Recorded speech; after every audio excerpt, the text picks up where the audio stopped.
Welcome to the Virtual Memories Show. I'm your host, Gil Roth, and you're listening to a weekly podcast about books and life. Not necessarily in that order. You can subscribe to the Virtual Memories Show through iTunes or by plugging our RSS feed into your favorite podcatcher. You can find the RSS feed on our websites, vmspod.com or chimeraobscura.com/VM. We're also on Twitter and Instagram at vmspod, at facebook.com/virtualmemoriesshow, at virtualmemoriespodcast.tumblr.com, and on Spotify, YouTube, and tunein.com by searching for Virtual Memories Show.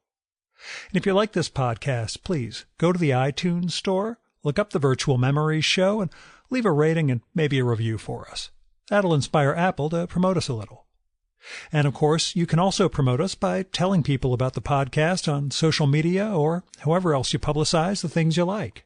You can support the Virtual Memories Show and get access to exclusive content with a recurring monthly donation via Patreon. Just visit patreon.com/vmspod and set up your level of support. You'll get new material from our patron-only blog, and you'll also get to listen to my quarterly bonus podcast, Fear of a Square Planet, which features extra material from our guests and is only available to supporters of the show. So visit patreon.com/vmspod or paypal.me/vmspod and help me continue to produce smart conversation about books, art, comics, and culture every week at the Virtual Memories Show. Shana Tova! Happy Jew Year! Rosh Hashanah started last night. I'm not really taking time to celebrate or contemplate or any of the other stuff we do on the high holidays. I got way too much going on over the next week or so with the pharma conference that I'm running next week, a couple of episodes to record, small press expo down in Maryland. Basically, I figure if I keep running, life can't catch up, you know? But I had a really neat experience this weekend I want to share with you. Past guest and podcast pal Joe Ciardello, this illustrator whose work I love and whose work I have hanging on my wall now, he mentioned on Facebook that his wife, Susan Blubach, had a new exhibition of plein air paintings opening Saturday with a reception in Frenchtown, New Jersey, which is about an hour or so from where I live. So Amy and I drove down, got an early dinner, checked out the paintings, which were just wonderful, and kind of enjoyed the whole evening.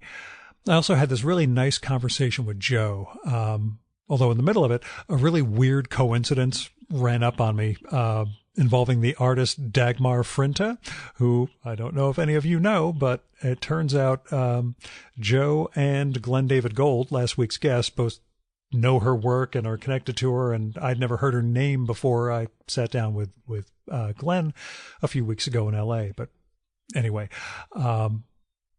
the other funny thing is I mentioned on Facebook before going to the opening that I was going with a link to the gallery and Susan's work, and a non-podcast pal, namely a work-related pal, saw it, fell in love with Susan's paintings, asked me to find out how much they cost because he really wants to have some in his home.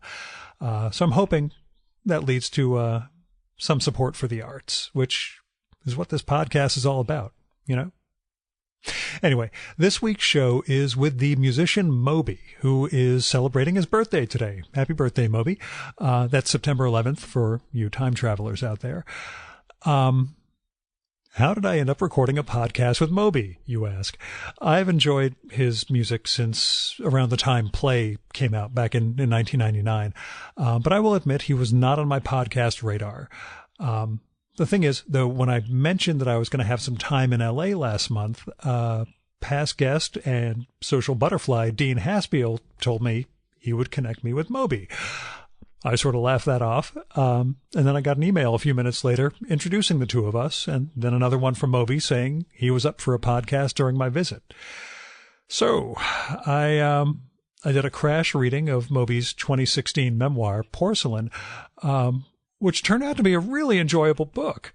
I can't recommend it highly enough. I've read a bunch of musician and rock and roll and entertainer memoirs. And this one's fantastic.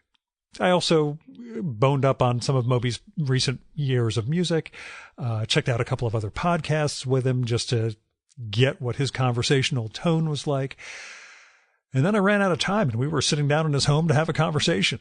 Now, when I say he wasn't on my podcast radar, I do not mean any sort of snobbishness about this stuff. I just figure musicians and comedians and other performing artists, they got their own avenues for podcasts, especially comedians who all have their own shows and interview each other. And also performing artists tend to get interviewed a lot. And maybe it's a preconception on my part, but I sort of figure that means they have a lot of set pieces and prefab answers and anecdotes, which isn't really my thing. I'm not here to notch, put a head on the wall saying I got this guy and that guy, even if it's not a good conversation. But it turned out, like I said, Moby's book had a lot of neat stuff. It was a really enjoyable book, and it covered a lot of topics that I care about, like the gestalt or dynamic of performer and audience, a life of, repeated failure, which we get into, the joy of science fiction novels, New York of the 80s and 90s, that desire to sell off or get rid of a whole bunch of possessions to kind of simplify things in your life. A whole lot of other stuff is in there too that sort of resonated with me. It made me think he was someone who would think through questions on the fly, provided, I wasn't asking mundane stuff. All in all, I found Moby pretty easy to talk to, although I do wish we'd focus more on the science fiction novels. But anyway, like I said, Porcelain, his first memoir, a lot of entertaining stories, hangs together really well to show you just how much failure goes into success, and vice versa, I guess. So you should give Porcelain a read. Came out 2016 from Penguin. Now, as caveats go, there's some gardening noise, maybe a plane or helicopter overhead at one point. There's gardening noise all the time in LA. That's basically the steady state I found. Also, when we talk about cultural appropriation, I was mimicking the arguments about Paul Simon. I wasn't endorsing them. I just didn't put my snotty, sarcastic voice on. Or you could say, everything you say sounds snotty and sarcastic, Gil. And the artist musician I allude to who asked me to bring up that question is Hal Mayforth, who was a recent guest on the show, and who provides the bumper music for this episode. Here's Moby's bio from his Amazon author page. Moby is a singer-songwriter, musician, DJ, and photographer. His records have sold 20 million copies worldwide. AllMusic called him one of the most important dance music figures of the early 90s. He lives in Los Angeles. And now, the Virtual Memories conversation with Moby.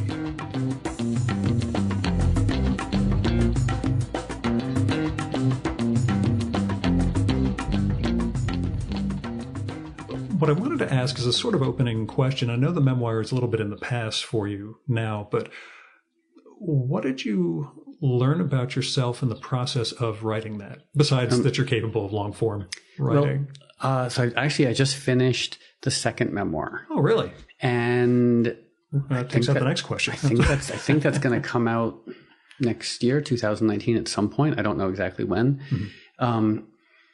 Which, I mean, in some ways, it sort of begs the question, like, what combination of like free time and narcissism compels someone to write two memoirs when they haven't done that much, I've done a bunch of stuff, but like I always assumed when I was growing up that memoirs were written by heads of state, like the Winston Churchills of the world, like when they get to a certain point in their dotage, like they retire to the country and they write their memoirs. I didn't know that really like people in their 40s who've never been a head of state would write a memoir that anyone would be interested in. Mm-hmm. But then that sort of changed for me when Bob Dylan wrote Chronicles. Sure. And when Patti Smith wrote her book, because I realized that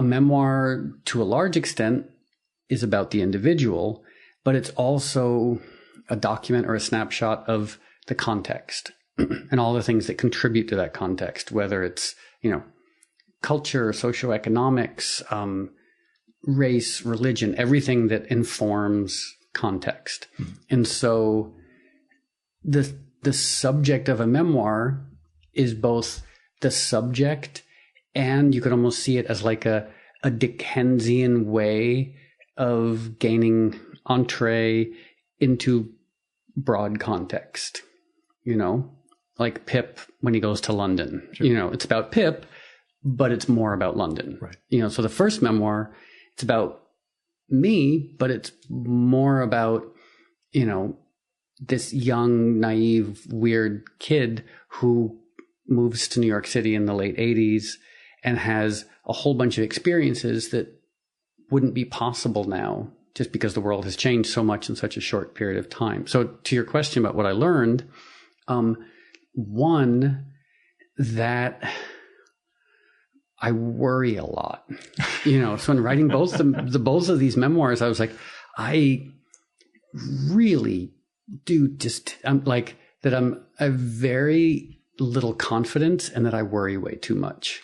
In terms of anxiety, literal anxiety level? Oh, yeah. Or just there's actual level neurochemical panic attacks, but just basic low level worry. Like my assumptions have always been that things are not great and there's nothing to indicate that they're going to get better. And so even when things are good, I'm still assuming that it's either a fluke or a delusion on my part. Mm-hmm. Yeah. I spent 15 years in an office job where I was convinced I would be fired the next day. Never happened. Yeah. But that was the operating mode I was under. So at least you never had the office gig thing to worry about, because it could have been much more crippling for you in that environment. It's the utility of a memoir. And one is when enough time passes, and some of this is going to seem really self-evident, but when enough time passes, you regain or gain some semblance of objectivity about yourself, about your past. And it's really fascinating to revisit yourself in the past, but as a different person. So it's this paradox where you're writing about yourself, but you're also writing about a different person. And I guess constructing yourself as a character, what was that experience for you? I think of your music being less, you're not Springsteen, you're not telling stories linearly in your music. Was that sense of literariness, of character-based memoir different for you or difficult by any means? It wasn't difficult. I mean, there's two ways to look at it. There was no challenge in exposing myself to readers. I wasn't concerned about that. The challenge is to make it good, to make it interesting. Mm-hmm. So that's the hard part, is how to tell your story in a way that's not just utterly self-involved and tedious, and so partially I established really baseline criteria. One was that every story in the memoir would have to hold up as a story that you would tell at a cocktail party. So at the very least, I was like, okay, I can at least try to entertain whoever's willing to read this. And then what I did before writing the memoir was went out and read as many autobiographies and memoirs as I could. And I found that most of them are terrible. And I'm sure anyone who's listening who's read a lot of memoirs, you can admit, even fascinating people oftentimes write really tedious memoirs. And I don't want to name names because I don't want to have more enemies. The positive ones instead. But yeah. But more often than not, it's either that people sort of edited their past out of either squeamishness or a desire to almost write a self-penned hagiography, where they're trying to glorify themselves in some way. I will, not to make I don't want him as an enemy because I think he was a great president, but Bill Clinton's memoir, it was so anodyne, and it's like, come on, like for example, Barack Obama, Dreams from My Father, is a wonderful book because it's not anodyne. Like, it's actually very personal and very messy. The other trap that I found a lot of memoirs falling into is going on and on about stuff that's only of interest to the person writing the memoir. Yeah. And especially musicians, where they're writing about their recording process in such, like, describing which guitar they use. And I was like, yeah, there might be 10 people who work at the Guitar Center who are interested, but I want to hear the sex and the drugs and the rock and roll and the failure and the longing and the sinew of the human condition. Mm-hmm. So I sort of established what not to do. Were the negative examples more useful to you than the positive ones? The negative, yeah. I mean, there are also a lot more of them. Yeah. But then the positive ones were the John Cheevers, the Barack Obamas, like people who are willing to be honest, and people who are willing to share with you their weird and potentially disconcerting experience of the human condition. And I was like, okay, I have to, if John Cheever is willing to be brutally honest and he's the greatest American writer, I have to be willing to be brutally honest. What was the toughest story? Toughest story. What did you really feel like, oh my God, I can't believe I'm going to. There's some that were just like, it was like going through your record collection being like, oh, I can't believe I still have this. Or like my library, same thing. Yeah. Like I had, in the first half of the book, I was a sober Christian. And in the second half of the book, I'm a bottomed out alcoholic, whatever. So there's some early scenes in the book where, like, I had a very serious Christian girlfriend and we tried to be celibate, but we were 22, 23 years old. So we weren't. But every time we succumbed to temptation and slept with each other, we would get on our knees and pray for forgiveness afterwards. Mm-hmm. And there's something like just endearing, but cringe-worthy about that, So it's not. I mean, the second book, the one that I'm putting out next year, I have to say that is filled with horrifying stuff. Like, it was funny that when you write a memoir, or a Bildungsroman, which is a word I learned when I was writing my memoir, and it involves a lot of real people.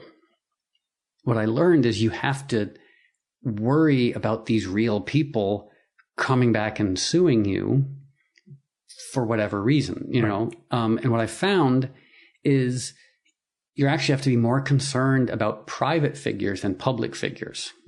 For example, in the new book, I have a couple of scenes with Andy Dick where he's doing terrible things. Yeah, but he would probably take those as a point of pride. And also, if you're like, for example, if you write a memoir and you have stories about Charlie Sheen sleeping with prostitutes and doing drugs, he can't say that's libelous because everybody knows that he slept with prostitutes and did drugs. If you write about your high school best friend sleeping with prostitutes and doing drugs, that's where you can get in a lot of trouble because that person might be a congressman now, And so you have to make a huge effort to like change tons of biographical details. But in so doing, you work with, this is leading to something, by the way, you work with a lawyer at the publishing company. Mm-hmm. And the lawyer that I worked with at Penguin for the first book, one of the first things she said to me, she says, wow, I just read the book. She's like, I'm surprised that you're doing okay. Because in the book, you're not. Yeah. The second book is really 1,000 times worse. I was like, wow, the first book is a gentle walk in the park of like self-destruction and degeneracy. The second book is just this maelstrom of horror, at least from my perspective. So like, I'm very interested to see what it's like when I put that out there, because there's stuff in there that is really grim. But life's better for you now. Oh yeah, things are fine. I mean, apart from baldness, mortality, climate change, apocalypse, the most corrupt political administration that's ever existed in the United States. Apart from those things are going great. Yeah. I got clean water to drink. I got a fridge full of food. I can't complain. Adjacent to the question of what you learned from writing the memoir, it also overlapped with you turning 50 a couple of years ago. Did that serve as any sort of milestone in terms of again, looking back at who you were, or was that sort of in concert with what you'd already gone through in the process of writing the book? It's odd because, and granted, I'm assuming that a lot of people listening have way more experience with aging than I do, and maybe this is really platitudinal, but the oddest thing about aging is becoming something you'd never thought you were going to become, but that's life. Like when you're 10 years old, you never think you're going to be in college. When you're in college, you never think you're going to own your own home.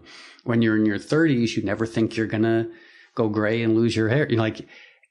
But then, so it's aging. It's like I think a lot of people's fear about aging is moving to the undiscovered country, because like up until a certain point, the only thing we know is some version of youth.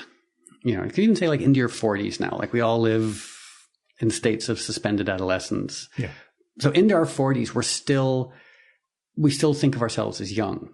And then at some point you have that realization like, oh, I'm not young anymore, and I'm not going to go back to being young. It's like what's coming next is actual being old, aging. And it's like many things, like it's disconcerting until you experience it. Mm-hmm. So turning 50, I was like, no big deal. I'm 50. I guess the other thing with aging and mortality is like, I'd be a lot more upset by both of them if they hadn't applied to every living thing for the last 3.5 billion years. Yeah. It's really hard to shake your fist at the universe and say that aging is unfair when everything that's ever been alive has grown old and died. It's unjust that I have to go through it, though. Yeah. And then you look around at other people and you're like, oh, guess what? Those people who are in their 80s now, like, they didn't want to get that. They would love to stay 32 forever. But turning 50, it's almost like some other milestones, like you expect more to change as opposed to saying, oh, okay, I was sort of afraid of that thing, turning 50, turning 40, whatever it was. I was afraid of it. And now that it's happened, it's kind of banal. And some of the things that have changed are actually really nice. So it makes it's less scary, but also kind of benign. Yeah. When did you feel like a grown-up? Or do you feel like a grown-up? I think for a lot of people, okay, this is going to sound terrible and bourgeois, but like a lot of people will say they felt like a grown-up when they had children. Right. I've never had children. Same here. I felt there are two things that really made me feel like a grown-up was paying taxes and having employees, and suddenly realizing like, oh, I'm responsible. Yeah. I'm actually like, I'm doing like honest to God grown-up things. Feel like an imposter though? Or did you feel as though it was appropriate? Imposter syndrome is one of those things, and it's not just musicians. Although Thomas Dolby really harped on that when we spoke, that he's always felt like he's about to get caught. I guess imposter syndrome, I had more imposter syndrome when I cared about my career, but now I don't really care about career.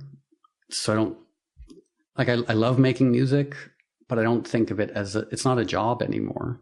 What is it then? It's like, it's a word that's missing from the English language, because we have job, we have hobby, we have vocation, but we don't have what's the combination of all of those. Like what's a spiritual practice that you truly love and dedicate your life to but you enjoy the process and you don't really expect anything else from it. I call that a podcast, but that's okay. So it's a word that, like a hobby is collecting trains. It's great. Someone collects trains and makes them happy. By all means, go collect trains. But someone who might be like volunteering with the homeless or helping to like replant forests or whatever, like it's not a job, but it's more than a hobby. So that's how I see music at this point. Mm-hmm. It's not because professionally, like no one buys records and I hate touring, so I don't make money from touring. So, every record I make, I almost invariably lose money in making it, but yet I keep making them because I love doing it. Yeah. Do you have that? It's a weird transition. It's something highlighted from the memoir, the sense of you going out and buying 12 inches and the idea that we've gone from vinyl, CD, digital, streaming back to vinyl, mm-hmm. seemingly. I guess my question isn't much of a question, but it's what was it like sort of seeing that process go by in terms of I still want to make music and it keeps changing formats and listening experiences. I mean, on one hand, there was the realization, because first it changed from vinyl to CD. Mm-hmm. And practically speaking, CDs were just like tiny records, that you could play in your car. But like it went from a 12-inch black disc to however big CDs were, shiny silver disc, lasers instead of needles. Yeah. And that felt like that was the equivalent of going from like 78 to a 45 almost. Yeah. Or like, I don't know, like a train to a faster train. Sure. Like it's still a train. Yeah. And then iTunes happened. And all of a sudden there was the realization like, oh, music does not have a lot of information. It can be very easily converted into ones and zeros. And realizing, like, then starting to look at the world and being like, well, what else can be converted easily into ones and zeros? And then that also changed, especially with music, the way in which music was made. Obviously, the way it's distributed, but the thing that hasn't changed is how the listener experiences it. I don't mean the mechanics of it. I mean the emotional reaction to it. Like listening to your favorite song on a piece of vinyl or a cassette or an iPod or Spotify, like it doesn't really matter how it's reaching the listener. Like when it hits someone's ears, the reaction's always the same. And I found that really reassuring. Yeah. Do you remember the moment when you realized you had an audience? I don't mean for the DJing experiences, but when you became someone people wanted to listen to. I remember I put out a single because I'd grown up playing in punk rock bands and weird, obscure new wave bands, playing the tiniest of tiny shows. If you had friends growing up in New Jersey who are musicians, you know what I'm talking about. Like playing in a backyard while 5 people stand around with red Solo cups filled with beer. You outnumber the audience. Yeah. Or, like I remember a show that one of my new wave bands in high school played, and we played in the back of a Chinese restaurant in Norwalk, Connecticut in a strip mall. And 2 people showed up, and the owner of the Chinese restaurant forced them to order Chinese food. So our show was to 2 people eating Chinese food that they didn't really want. So that was my experience of an audience. Like if more than 10 people were paying attention, that was a big deal. So then in 1990, I put out a single called Go, and it became this strange hit in the dance world. And then in the UK and other countries in the pop world. So I remember going to the UK and I was in a train station and I saw my picture on the cover of a magazine. And it seemed so odd and wrong. Mm-hmm. It was nice, but it was really disconcerting because I was like, oh, that means that there are people who are at this point willing to listen to what I do. And I'd never really expected that. Mm-hmm. Was there I'm blanking on it, although we're relatively close in age. many DJs who are also music makers on their own from that New York DJ set? I mean, they were part of bands, but yeah, there were a lot of. I mean, because I grew up when I was very young playing classical music, and then I played punk rock bands and new wave bands, and then came to DJing electronic music a little bit later, you know, in the mid to late 80s, after I'd been playing guitar and piano and other instruments for a long time. That I didn't meet too many people with that sort of background. So there were a lot of DJs making music, but they came from DJ backgrounds. Yeah. And I think that, which a lot of those DJs who aren't practically, technically speaking, musicians still make great records. In fact, sometimes, you know, they do have an objectivity that musicians wouldn't have because they're just listening. Yeah. You know, they're not worried about, you know, like chord voicings and, you know, how much polyphony a keyboard is capable of, et cetera. You know, they're just responding with their ears. So, do you think that helped or hurt you? Both. Okay. I think that people who are just DJs tend to be really good at making music for DJs. You know, I think sometimes I approach things a bit too melodically and too musically, which has worked well when I've made music for listening, but I've also been guilty of making music for other DJs that DJs can't play because it's too song oriented. It's too music, you know, it's too musical. Because sometimes a great dance track has almost no actual music in it. Yeah. How much did that experience of DJing and seeing what works with an audience inform, you know, what went into making music? I think it again, that audience dynamic it changed my musical DNA, because when I became a DJ after I dropped out of college, and I was playing in this little bar in Port Chester, New York, and to keep my job, granted I was being paid at first $25 a night for playing for 6 hours, and I got a raise to $40 a night, and that was a big deal. Job's a job. Yeah. And so I'd play for 6 hours, and it's funny now thinking I was being paid $4 an hour.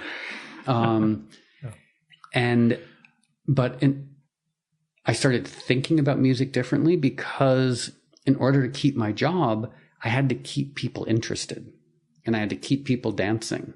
And what every DJ learns really early on, it's easy to get people to dance to one song. It's really challenging to get them to dance to the next song. My very scant experiences DJing, I learned that Prince will always save the day. Yeah. But again, what you do after that Prince single becomes a big question. And it's the combination of so what works in terms of tempo, what production elements are there that will enable me to play something that will sound good on this system. And then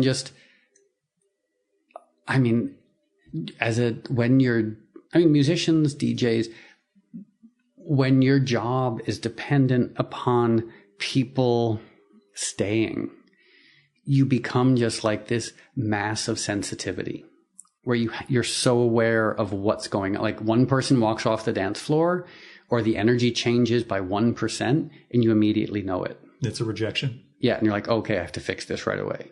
Is that you or DJs in general? Given the anxiety you mentioned earlier, do you think that's specific to you, or is that something you've noticed among other? I think it's specific to DJs who've worked in bars. Yeah. Okay. Like less so.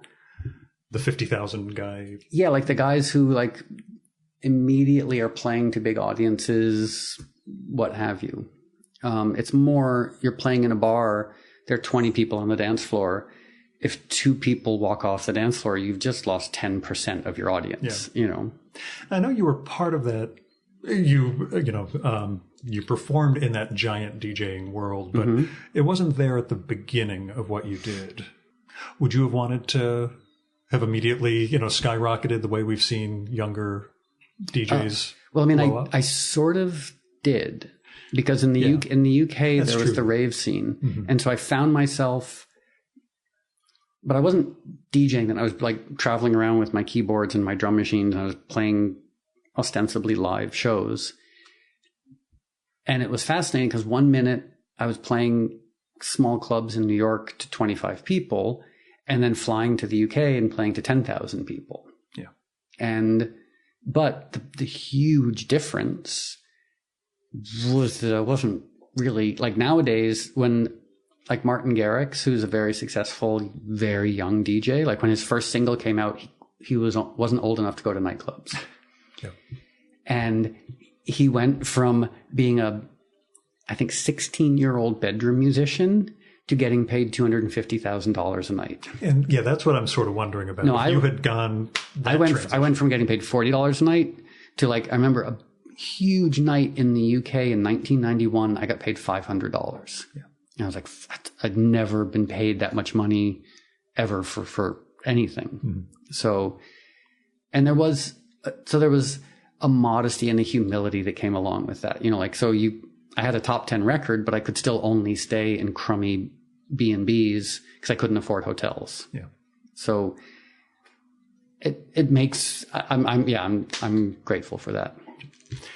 One of the most interesting stories in Porcelain is the NASA 1993 experience where you're DJing and you have discovered that within the span of a year, the entire scene has changed and you don't fit. Mm-hmm. Everybody was on Special K. They're all kind of knocked out, and what you want to do isn't connecting with what they want.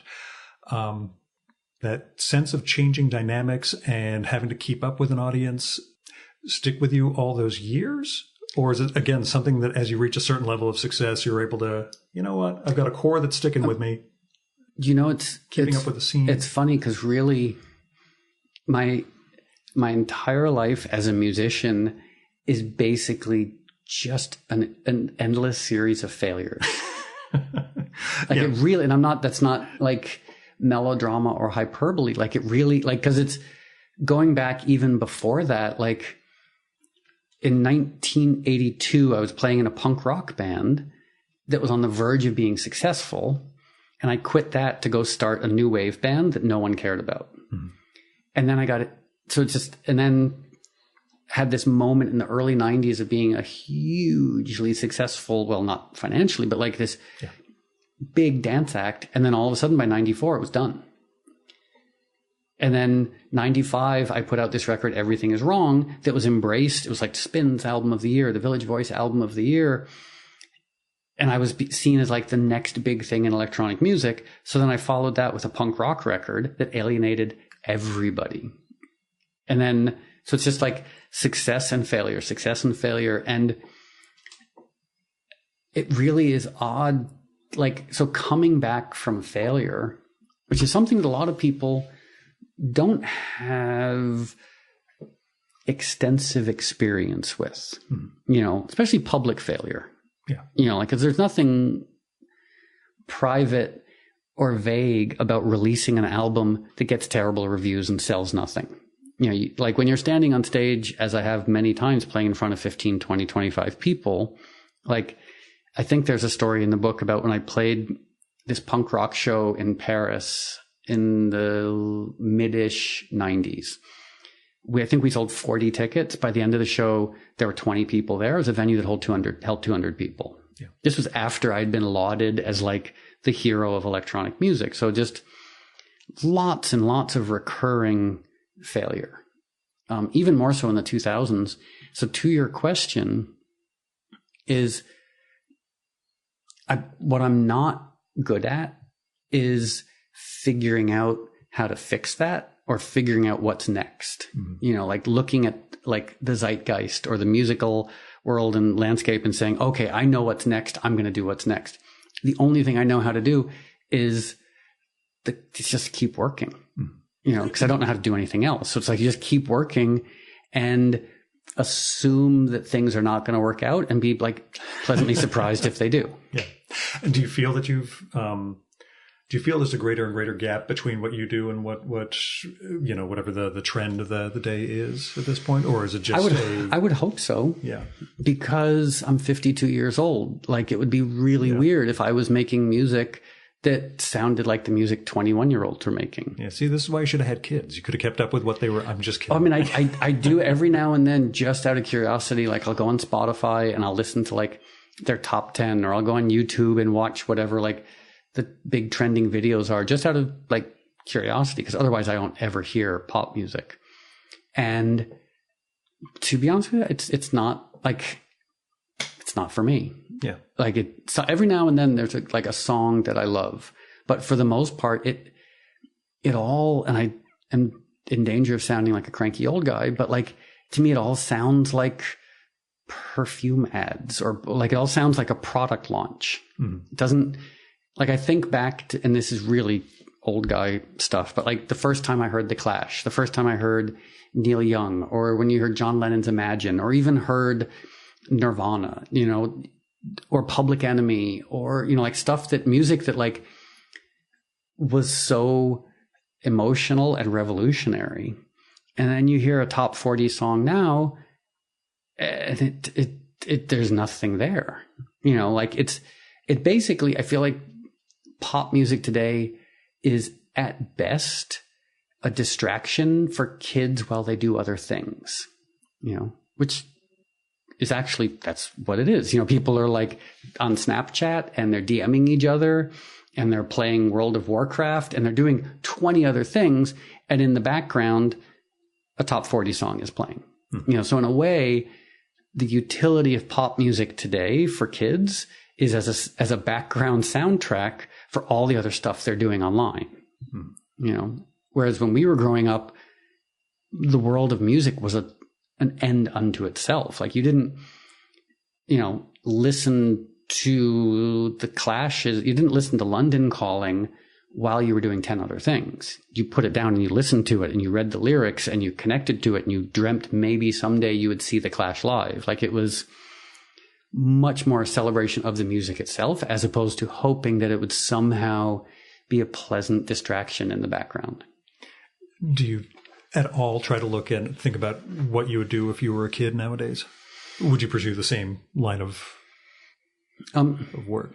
I mean, it's a good question. It's so hard to say. Like, it's that question of, if you were born in Malaysia in the 1930s, what would you have done? Who would you be? What books would you write? What books would you read? What would, you know, like, and There's no control group. I have no idea. I mean, there are many things, like I'm great, and because we're approximately the same age. Yeah. So like 1971. So we're close. Yeah. So growing up when we did, as we did, there's so many things that are gone. Like just the relationship to art, music, literature, you know, like music was precious because it was hard to find. Books were I'm just about to have the infinite jukebox versus having to search for something. Yeah. What is that? Now that you mentioned Spotify, we can get anything we want at any time, but what's it mean? I love the infinite jukebox.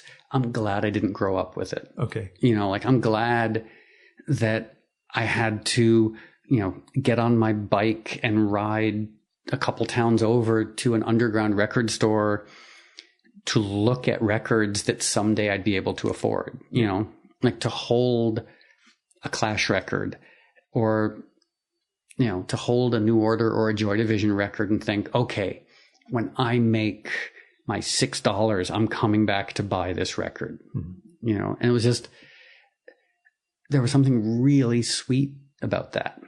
It's the same thing with comics for me growing up too, in addition to music. But do you think that has an effect on the abundance, I guess, on turning music into a background thing, or is it just coincidental in those lines? I mean, and what does it do to your music to know that people can just? Oh, I am thrilled because there's so much music out there. So if anyone makes the effort to listen to anything I've done, I'm thrilled. I don't care how they listen to it. I don't care if there's money involved, you know, but like, if you think about it, someone opens up their Spotify app and they have access to 1 billion pieces of music. For someone to choose one of my songs, even I don't expect them to listen to an entire album, but just listen to a song is miraculous as far as I'm concerned. So selfishly, I love the infinite jukebox. I do think there was something to be said for coveting an album and saving up the money to buy an album and taking the album home and like playing with the sleeve and reading the liner notes and like reading about who engineered the record, reading about who mastered the record, like looking at the David Bowie record and wondering who Brian Eno was, so we were all kind of like forensic archaeologists, looking at these like signifiers, trying to find out what they represented. And there's also the community. The thing that I always wonder about is, where do the kids hang out? Tower Records is gone, and that was, and again, the underground record stores. Those were all places you went, and you knew people there, and you'd hear something on the sound system and ask, what's this? If that physically doesn't exist, where is everyone? Where are they? Or are they all just sitting at either their desks? I think people spend a lot of time at home. I think people go to each other's houses to watch to be on their phones together. Yeah. I went to Echo Park Rising. It was this community music festival in Echo Park yesterday. And sort of to answer that question, I noticed a lot of 21-year-olds gravitating towards places like Echo Park or Highland Park, where they go to, they go to cafes, they go to restaurants, they go to bars, they do the stuff that you'd expect they would do. But what I find sort of sweet and adorable is they also go to bookstores and they go to record stores. But it's a choice, not a necessity. Back in our day when we went to a bookstore or record store, that was how you found books and records. Yeah. And nowadays, I see these adorable 21-year-olds putting on cardigans and going and buying Sartre and Camus at their local bookstore, and maybe buying a Nick Drake record. And I'm like, oh, that's adorable. I guess when, you have infinite access to everything, you curate these experiences are sort of optional and curated. An attempt at authenticity, I guess. Although for both of us growing up in relatively suburban worlds, it's different than being in LA or being in New York, where at least those stores still exist. Mm-hmm. I sort of wonder with suburban kids in general, but they stay home. That's again, it's like listening to Subdivisions, that Rush song. It's just wow, the world caught up to that. Mm-hmm. Now, in the book, specifically on page 279, you mentioned you're going to probably stay in New York forever. Mm-hmm. That didn't happen. Yeah. Can you go into? Yeah. I mean, why you left, maybe similar to you. Growing up in Connecticut, I was born in New York. I grew up in Connecticut. My entire orientation was towards New York, getting on Metro North and going to Grand Central and going downtown and, Yeah, like the hiding in the bathroom so you wouldn't have to pay the ticket. Was all. Yeah, tickets were expensive. They were $6.25. So I assumed that, when I got to a certain age that I would live in New York forever. Mm-hmm. I was like, why wouldn't I? This is the coolest place in the world. And this was the late 80s and rents were cheap and Lou Reed lives here. And this is where all art and culture is dynamic and exciting. And so I lived there for a long time. And then in 2008, I got sober. And in an instant realized that New York is a wonderful place to be a drunk and a very challenging place to be sober, because the culture there is just alcohol, drugs, and debauchery. But also I had this almost invasion of the body snatchers moment where I woke up on a Saturday about 10 years ago and I was like, oh, I'm going to go out to brunch. Who can I go to brunch with?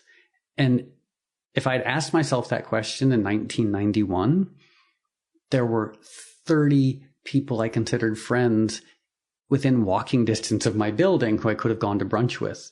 And all of a sudden I realized almost every single person I knew in Manhattan had left Manhattan.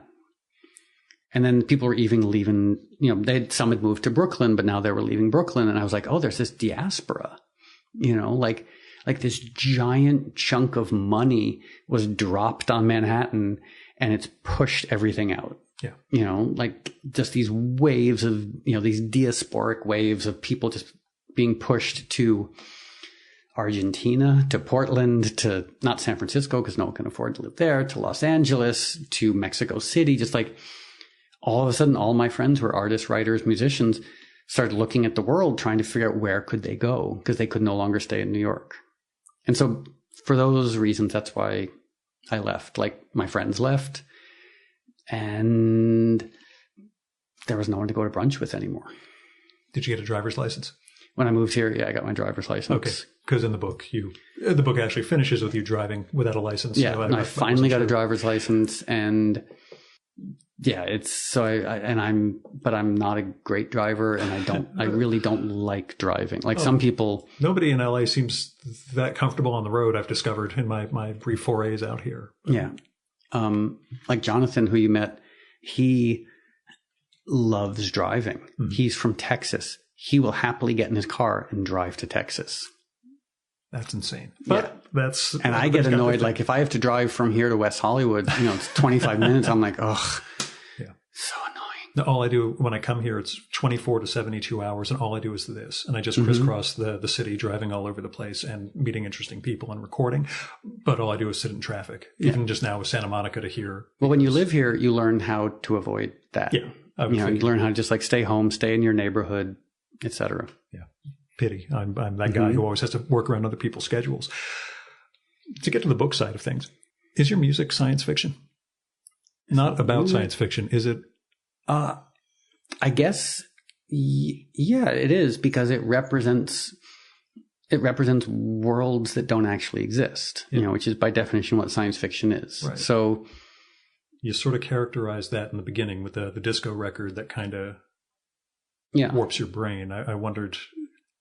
So it's science fiction in that, like, when I think of, all the different Star Trek episodes and how they represent everything from like the very technological to the very agrarian and organic, but they all represent sort of, worlds that either don't exist or most likely couldn't exist.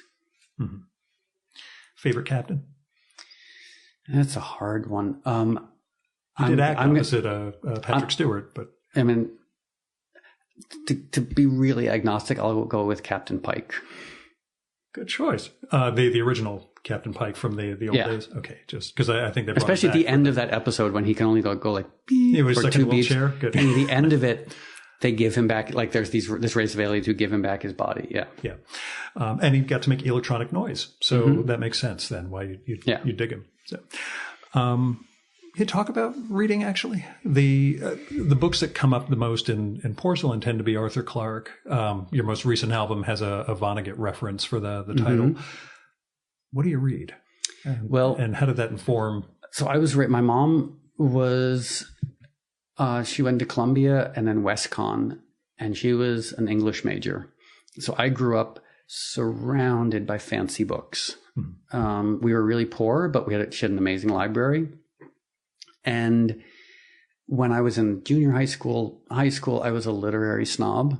And then I went to UConn and I was a philosophy major. So I was really weirdly snobbish and highbrow in my literary tastes growing up. And then touring happened. And I remember the first tour I went on, I brought like a book about microbiology, probably like Wittgenstein's like brown and blue books and a Star Trek book. And by the end of the tour, I'd read the Star Trek book and I hadn't even looked at the book about microbiology and Wittgenstein. And I was like, okay, I like populist fiction.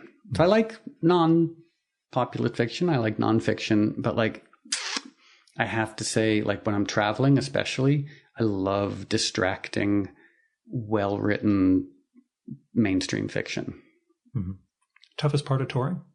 Toughest part of touring is... And I know there was the early days when it was traveling rough as opposed to... Yeah, the toughest part is everything. Hotel rooms kind of run you down. I don't care how good they are. Yeah, I don't like hotel. I really don't like hotel rooms because their goal is to get you out of the hotel. Like their goal is like not to like create a wonderful, welcoming environment. It's to like have you there for as short a time as possible and then bring in an industrial cleaning staff to clean up afterwards. Like, so like it's that constant miasma of like chemicals and cleaning supplies and other people's fragrances. And there's something so artificial and unhealthy about every aspect of traveling. You know, from the car to the airport, to being in the airport, to being in the airplane. It's just one artificial, chemically sanitized environment to another. And that is what, like, as opposed to, I mean, I know that podcasts are not a visual medium, but like, you know, we're sitting in a natural environment. There are trees, the windows are open. This doesn't exist when you travel. I mean, I guess it does for you because you're traveling right now. But like, this is what I do this for. Yeah. That moment of actual contact. Yeah. And I remember this one promotional tour I was doing, and it was in the winter, and I was in Germany, and I'd been doing this promotional tour for a month. And all of a sudden I realized I hadn't spent more than 15 minutes a day for the last month outside. And I was like, what am I doing? This is terrible. Like, why? This is not like I'm not a cyborg. I'm not, you know, like this is a natural state. Flesh and blood creatures who are supposed to exist in the natural world. Like, we're not supposed to go from just like artificial to artificial to artificial. Like it's just not how we've evolved. You know, so we're pretty intrepid and pretty adaptable, but we're not supposed to be in constantly like fluorescent lit, synthetic smelling, Febreze scented environments. You've been selling your old stuff, your studio gear. Oh, almost all of it. Your vinyl. What prompted that? So I had 2 storage lockers filled with equipment. I had thousands of records, hundreds of drum machines, all this stuff that I simply wasn't using. Mm-hmm. And it just seemed very practical to me. I was like, well, I'm not 99.999% of my equipment and my records and my drum machines I'm not using. So why not sell them and give the money to a charity that I love, as opposed to have them sit and collect dust so I can occasionally look at them and think that maybe I should use them. You know, so that way, that, you know, thousands of records and hundreds of pieces of equipment and all this stuff goes out into the world, generates money for this charity that I love, the Physicians Committee for Responsible Medicine. And also all the equipment and the vinyl goes out and people get to use it and they get to enjoy it. And they, you know, it has a second life. So it just made sense.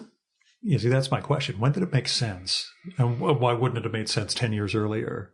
You know, was there some, you know, again, I don't want to say milestone, but some moment where you had, what the hell am I holding on to all this for? It was, yes. So I love my house. I bought a house up the road because it seemed like it was a little bit bigger. I'd be able to like live and work there more easily. So I bought this house up the road, renovated it over the course of a year and a half. And then Jonathan and his brother and another assistant of mine and we moved me up there. Like, we packed all the boxes, rented the U-Hauls. My friends were very confused. They're like, why don't you hire a moving company? I was like, I don't know. It seems fun. It's not. to you, yeah. So moving big, huge pieces of furniture, all my studio equipment, boxes and boxes of books and records, everything got moved up there. After I was there for about a month, I realized I liked this house better. So we moved everything back here.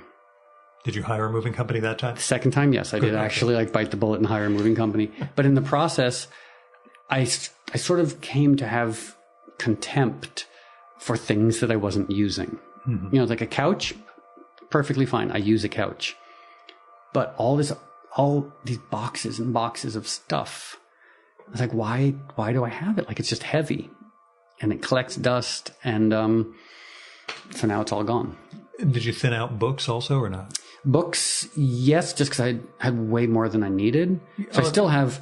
Yeah, no, that's also an ideological thing for people. Do you? But I still have, and it sounds like I have 4 libraries in my house. Yeah. So I still have way more books than anyone would ever need. But I had way more than I had. Yeah. So basically, I filled up all my bookshelves, which is a lot of bookshelves. And then the books that were left, I was like, oh. Carts. Yeah, these are just the next move is carts, and then it's piles on the floor, and then. Yeah, so the books that I didn't put in my bookshelves, I knew I was never going to look at or read again. I was like, you know what? okay, let's take them to Goodwill, take them to Salvation Army, take them to Stories, take them, like any secondhand place, and just say, here you go. Hopefully someone else wants them. Did you have a criteria for that? Did you, what was it like deciding I'm never going to look at book X again? A lot of it was books that had been given to me that I just didn't, especially bigger pop culture books, like, and again, I don't want to get in trouble and offend anyone, but just like, like those like very like colorful, bright, coffee table books of subjects you don't care about. Yeah. That are just like the history, a pictorial history of motorcycles. Like, I don't care. Like, maybe someone else does. So like, and I've had about 10 boxes of books that I knew I'd never liked in the first place, and I wasn't suddenly going to find a new love for. And I was like, you know what? Maybe someone else will love them. Mm-hmm. Considering there were 200 boxes of books that I really do care about. So I kept those, and like the 10 boxes of books I didn't care about, those are gone. Do you have a, God forbid something happens, things you would grab in case of a fire? Art, books, whatever. I mean, passport? Yeah, that you can replace. And so much of our stuff is digital. But there's honestly, there might only be one or two things. One is my mom. It's the only portrait. My mom, when I was about 4 years old or 5 years old, she painted a portrait of me. And I still have that, so I'd probably grab that. And it's all hypothetical. My brother's house burned down. He says you don't think of anything. You just grab the kids and get out. But still, in our hypothetical world. Piano wouldn't really. It's hard to grab a piano. I'm trying to think, what would I... And there's no book or a particular piece of vinyl that, And then and it's excluding the practical stuff like a passport, a laptop, a hard drive, USB sticks. You should be backing everything up. Yeah. On the cloud somehow. Yeah. I'm trying to think, what would I, like in my head, I'm going through every room in my house trying to think what is small enough that I could grab that I'm really attached to. I can't, apart from that one painting, I can't think of anything. Good. You've reached a level of spiritual detachment. I approve. That's good. But in possessions, I mean, maybe there's. Oh no. Okay. Yep. One thing is in Christmas 2000, I was at David Bowie's house, and he gave me as my Christmas present the hat that he wore in Man Who Fell to Earth. I'd probably grab that too. It's one of the funnier anecdotes in Porcelain. The first time, I wouldn't say you meet Bowie so much as you are presented to Bowie. Yeah. After a show with Trent Reznor that Bowie was in with Reznor. Mm-hmm. It's funny to me because I interviewed Irvin Welsh a few years ago, and he admitted that he stood up Bowie twice because he couldn't bring himself to interview someone whose posters he had on his wall when he was growing up. So I'm glad you ended up becoming friends with Bowie. And the second book is filled with Bowie stories. Really? Yeah. Did you have have you had that experience where people have Moby, where they freaked out the way you did around Bowie? Or is it things that you're, would that be tougher story for you to tell than all the... Yeah, I do, because I have my restaurant, Little Pine Silver Lake. Mm-hmm. So a lot of times when people from the rest of the world visit LA, if they're a fan of mine, they go to the restaurant. Mm-hmm. And it's my restaurant, so I eat there. And so I do occasionally encounter people from weird, disparate parts of the world who are excited to meet me.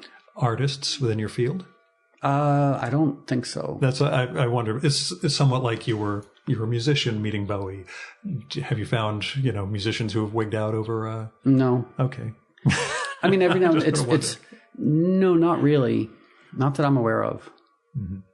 Literary figure, had you had any freakouts within that world? Meeting an author that you well, it's funny. I remember I became friends with Salman Rushdie, and I assumed, I assumed that he was going to be very sort of like standoffish and cold and taciturn, and he was just lovely, lovely, friendly, kind of goofy. Mm-hmm. I really didn't expect that, and that was a nice surprise. Yeah, a friend of mine met him at NYU when she was teaching there, and same thing. And there's no celebrity dynamic to her, so it was just a good guy. Yeah. You know, no one I've pitched yet for the show, but you know, I figure I'll get around to everybody eventually. Where did you get better with music making, and where did technology get better in terms of, you know, things, tools that you have now that you just didn't have when you were? Well, that's why I was able to get rid of all my equipment, is because almost everything is just done on the computer now, in terms of, like, you know, rather than have a whole bunch of drum machines and synths, you have software that serves the same purpose. Instead of sitting there with floppy disks as you were loading them into the... Yeah, that was horrible. But in terms of getting better, I don't know if, and I don't want to be all vague and liberal artsy, but like, I don't know if it's better. It's just sometimes easier and different. Mm-hmm. You know, like I could go back and listen to something that I made 30 years ago and absolutely love it and realize like I could never make something like that again. That's so my it's other like question. Yeah. So everything, the technology's changed, so much has changed. I don't know if I'm doing anything better than I was doing 30 years ago. Like I don't know if there's been progress. Does maturity, we'll say, matter within your field in terms of the way you make music? Does, you know, the not the experience, but the life experience, I suppose. I think so, because as I get older, I become less disingenuous. Mm-hmm. Or I guess to avoid double negatives, I become more ingenuous. Yeah. Which sounds a little weird, but yeah. Because there was a time, and a lot of professional musicians, similar to professional authors, professional everybody, where like there was a time in my life where I really wanted more attention, and I really wanted more record sales, and I really wanted more press. But of course, you could never admit that. Right. And so you had to be disingenuous and pretend that you were like disaffected and cool and unconcerned with attention and all this stuff, when deep down that's all you wanted was more attention. And now it's nice because I'm just pretty happy with the way things are. Like, I don't want more of anything. I don't really care too much if I have less of anything. So that's one maybe facet, one way in which maturity has informed the way I work on things. Are there records you couldn't have made before you got sober? Oh, yeah. Yeah. I mean, because sobriety, or like rather drinking and drugs, they're great. I mean, like obviously the reason people become alcoholics and drug addicts is because alcohol and drugs are great, you know, like, yeah. But they're too great. And ultimately, and I feel like a cliche saying this, but like ultimately addiction is very selfish, you know, because you're focused on yourself and you're focused on feeling as good as you possibly can right now, mm-hmm. You know, and if anything prevents that, you either disregard it or have contempt for it. And then, but that affects, so basically other people, other things sort of become resources, you know, like you want. Yeah. It's a transaction. Yeah. Of some kind. Yeah. It's almost more like a purchase, or like you want them to gift you well-being. Mm-hmm. You don't really give anything in return. And then, but in sobriety, you sort of accept like, oh, my best thinking, my best actions led me to a really sad, dark, selfish place. And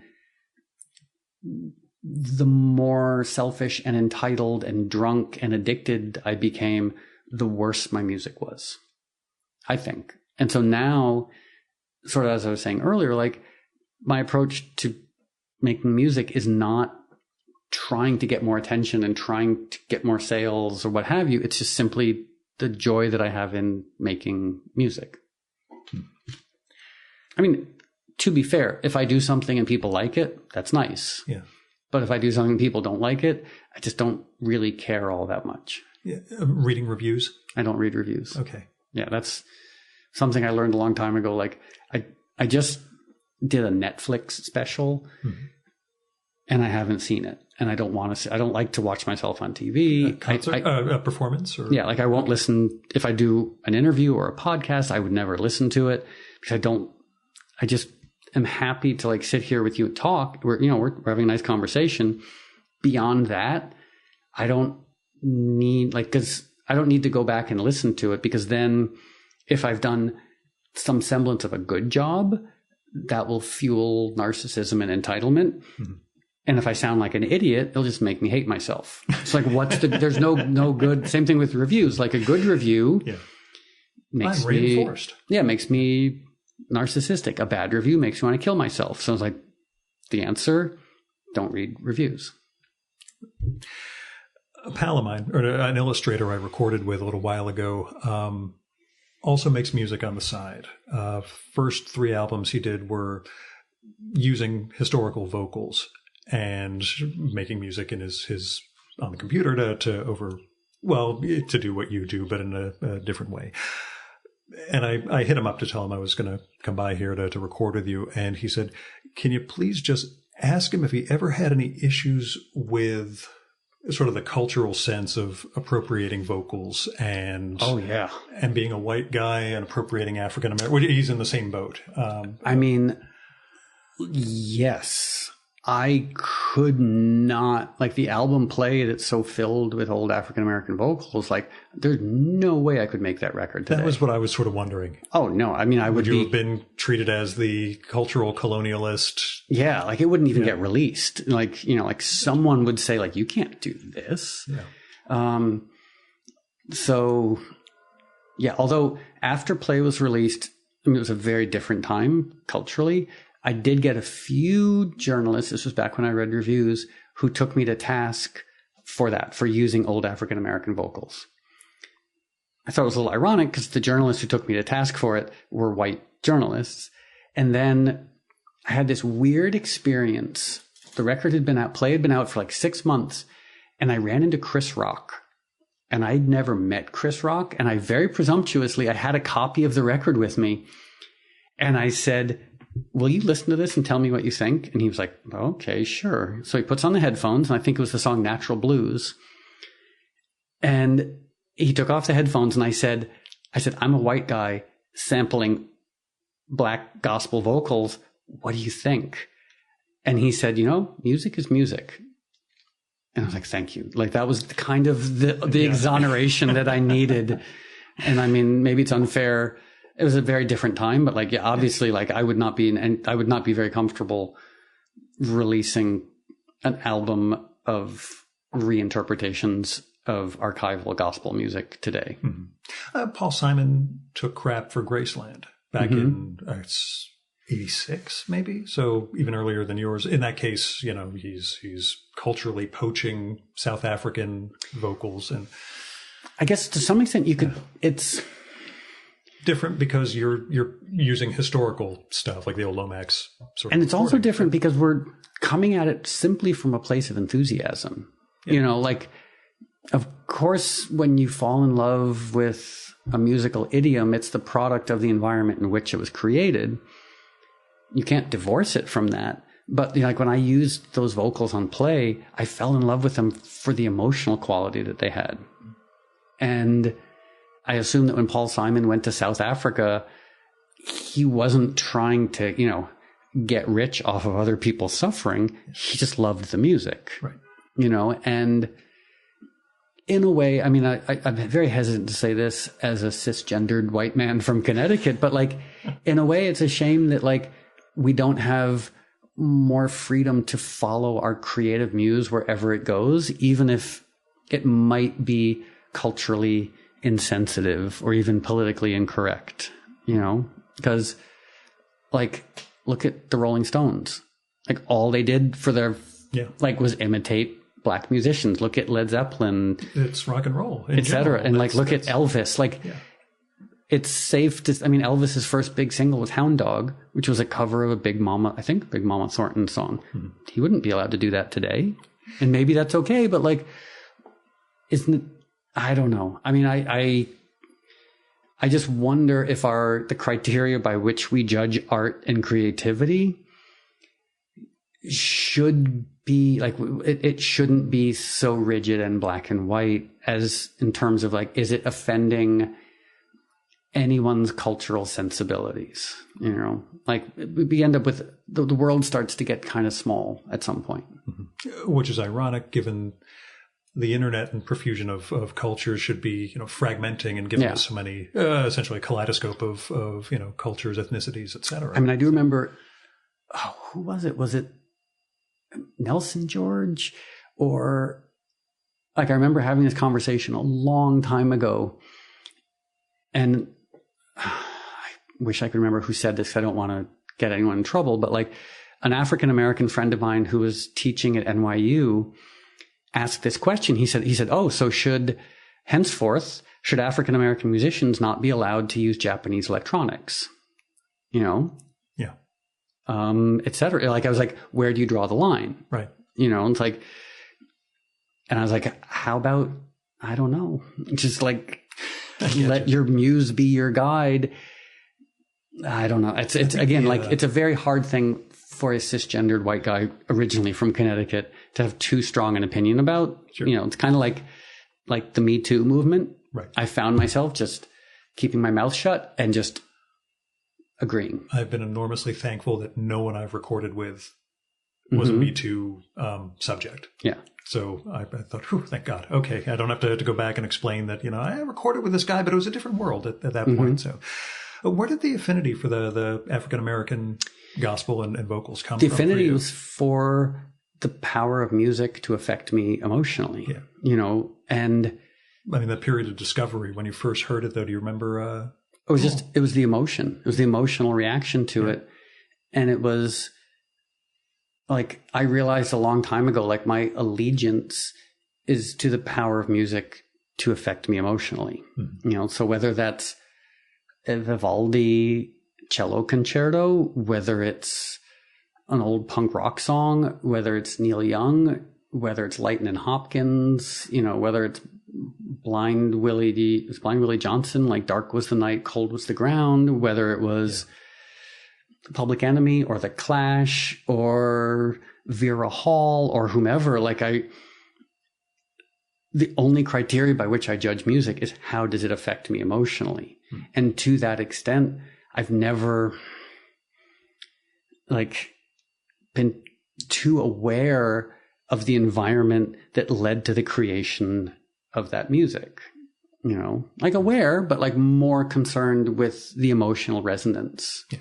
But do you have those lightning bolt? I remember exactly where I was when I first heard certain things. Like, I remember the first time I heard house music played in a nightclub. It was at a nightclub called Nell's on 14th Street. It would have been 1989, 88 or 89. And it was a song called A Day in the Life by Todd Terry. And it was like a realization. Yeah. So you have had those moments. So the first time I heard a punk rock song was Sid Vicious doing My Way, the punk rock version of My Way, in this weird movie called Mr. Mike's Mondo Video. Oh, I remember that. Oh my God. So I can remember certain things. Like, I don't remember the first hip hop record I heard because again, we lived near New York. And so it was just, even starting in the 70s, it was like just, this wonderful background music. Mm-hmm. 2 memoirs. Think about fiction? I've tried. Yeah. And I realized after, by the way, unfortunately, I do have to get going. I know. I felt terrible because I told them an hour and we're already an hour and 12. So okay. This will be the second to last question. I promise.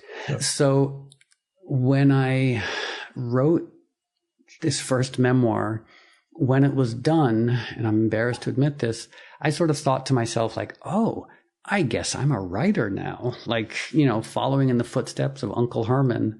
And then I tried to write fiction and I simply could not. And suddenly I realized, nope, writing a memoir, you're transcribing the past and you're trying to make it entertaining and hopefully insightful. Mm-hmm. Fiction, it's given me a new appreciation for people who can write fiction because I can't. I tried. What failed? And I'm sure if you could identify it, it wouldn't be a failure. I don't know. Just didn't work. I couldn't, I'd get a couple of pages in and I just would get frustrated and restless. And I was like, is this good? I don't know if it's good. Who cares? Yeah, send it to Salman. He'll give you that. People who actually can write fiction, even if it's not good fiction, my hats are off to them because I can't do it. I can transcribe my past. Mm-hmm. which you did remarkably well. Although I wonder with the second volume, given how blotto you were for much of that stretch, how much you're going to be able to recount. For some reason, I remember. I mean, that's the fallibility of memory. Is like, I think I remember a lot, but if I don't know because I don't remember it. And the lawyers will tell you. Yeah. But thanks so much for coming on the show. Oh, my pleasure.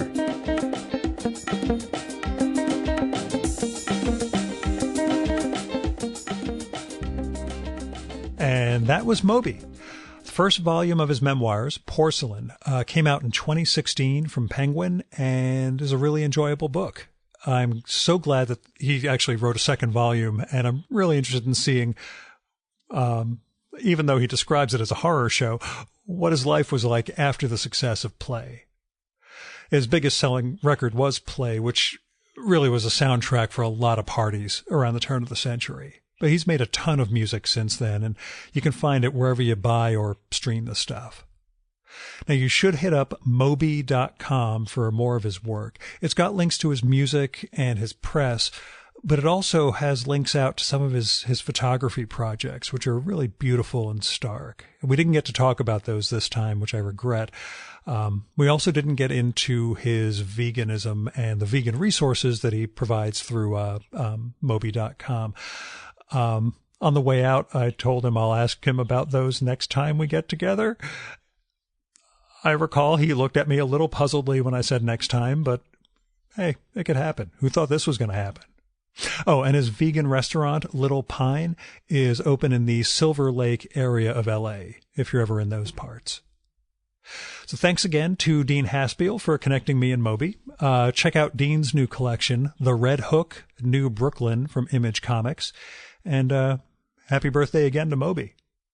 And thanks to Moby's assistant, Jonathan, who helped us put this together. Moby gives him a couple of mentions during the episode, but he was really helpful in making sure I got to the right place, had everything set up, and he didn't come in conveniently 30 minutes into the conversation to say Moby had an urgent phone call and had to leave, which I appreciate greatly. And after we wrapped, I asked Moby, so, who are you reading? That turned out to be a pretty fun exchange, and if you want to hear his answer and the conversation that ensued, you'll need to become a supporter of the Virtual Memories Show so you can get access to our quarterly bonus podcast, Fear of a Square Planet. The newest episode came out in July, and that features book recommendations from last quarter's Virtual Memories Show guests, including Stephen Heller, Dean Haspiel, Jaime Hernandez, J.J. Settlemeyer, Michael Kupperman, Ilana Meyer, Christopher Brown, Irvin Ungar, Alberto Manguel, Chris Reynolds, and Dave Calver. You can support the Virtual Memories Show via patreon.com/VMSpod or paypal.me/VMSpod. I have all sorts of goals and goodies in place for patrons, including that podcast, patron-only blog, handwritten show notes for every episode, my secret project that I swear I'll get back to, and more. So go to patreon.com/VMSpod and support the art of fine conversation. Now, I recorded this episode at Moby's home in Los Angeles. It was part of my 30-hour visit to L.A. prior to a business conference in San Diego. So my company paid for my airfare, my parking back in New Jersey, but I paid for my hotel in L.A. and the rental car for that part of the trip. All told, around $400 in total. But I got 3 podcasts out of it, so hey. Still, if you want to help defray some of the costs of the Virtual Memories Show, like web hosting, travel, equipment, coffee, or if you just want to toss me some money because you think the show is worth it, then visit patreon.com/VMSpod or paypal.me/VMSpod and make a one-time or recurring donation.